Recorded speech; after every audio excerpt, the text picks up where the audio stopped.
త్వరగా ఉచిత యేసుక్రీస్తున్నాము ఎక్కిన ప్రతిమాతిని వేడికి ప్రార్థిస్తున్నా పరమాత్మ.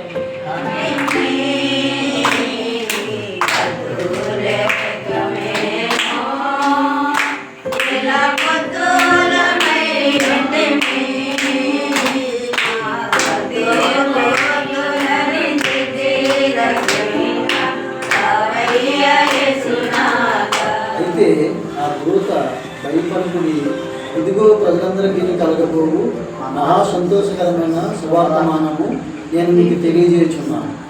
దావీదు పట్టణమందు నీడు రక్షకుడు మీ కొరకు పుట్టి ఉన్నాడు. ఈయనే ప్రభు అయిన క్రీస్తు. ప్రేమ ఎంత గొప్పది మన పైన. మనము విశ్వాసిస్తామంతే. ఎంత ప్రార్థనకి వెళ్ళకపోయినా ఏం చేయకపోయినా దేవుడు చూస్తాం. ఇందాక అమ్మాను అది దేవుడే చూసుకుంటారు కానీ ఆ చిన్న విశ్వాసం చాలమ్మా.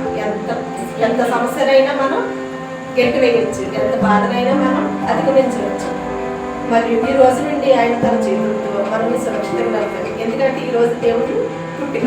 ఈ రోజు నుంచి క్రిస్మస్ నుంచి మన జీవితంలోని ఎన్నో క్రిస్మస్ గడుచుకొని, కానీ ఈ క్రిస్మస్కి మనం మనస్ఫూర్తిగా మన దేవునికి సమర్పించుకోవాలి. తండ్రి, నేను ఈ వాగ్దానం నీకు ఇస్తున్నాను. నా జీవితంలోని నేను నీతోటి ఇలా నడవాలి, ఇలా ఉండాలి, నిన్ను క్రమం తప్పకుండా ఆరాధించాలి, నీ సన్నిధిలో నేను నడవాలని మన మనసుని ఆయనకి సమర్పించుకోవాలి. ఆయన జీవితంలోని మన జీవితంలోని ఆయనకి మార్గదర్శకంగా నడవాలి మనం. అలాగే మనం ఎప్పుడు ఒంటరిగా ఉన్నామని బాధపడకూడదు. చాలా మంది ఒంటరిగానే ఉంటారు, కానీ బాధపడకూడదు. ఎవరు కావాలి మనకి? ఇప్పుడు స్నేహితులు ఉంటారు, డబ్బు ఉంటే మన దగ్గరికి వస్తారు, బంధువులు ఉంటారు, మనకి పరుగుబడి ధనము పెట్టుబడి అంటే పెట్టి విధానం మన దగ్గరకు ఉంటే వస్తారు. కానీ దేవుడు మన దగ్గర ప్రేమ, అభిమానం, మంచితనం, ఒకరికి అన్యాయం చేయకుండా అందరికీ మేలు చేసే గుణం ఉంటే దేవుడు ఎప్పుడు మనతోనే ఉంటాడు.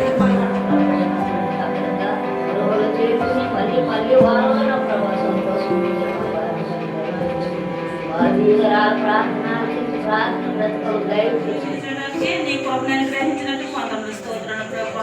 ఇదిగో నా ప్రభా, కుమారుడు నా ప్రభా, కొద్ది సహాయం మాకు దయచేత ఇచ్చినందుకు నీకు కొంతమంది స్తోత్రాలు ప్రభా.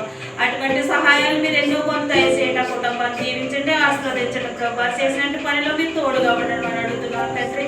ఇట్లాంటి బిడ్డలు కూడా నా ప్రభా ఆ చదువుల్లో మీరు తోడుగా ఉండి సహాయం దయచేయమని అడుగుతున్నాను తండ్రి.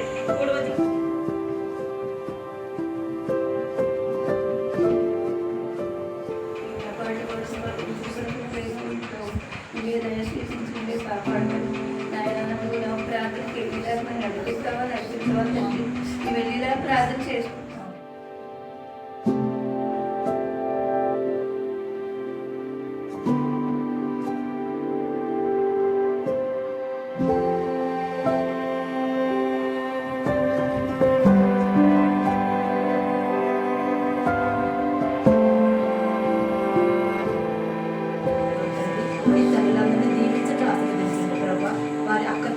అవసరాలను ఎరిగిన వాడు ప్రభా, వారి ప్రతి అవసరంలో నువ్వు తోడే ఉన్నాడు ప్రభా. వారికి మంచి ఆరోగ్యాన్ని దయచేయండి ప్రభా.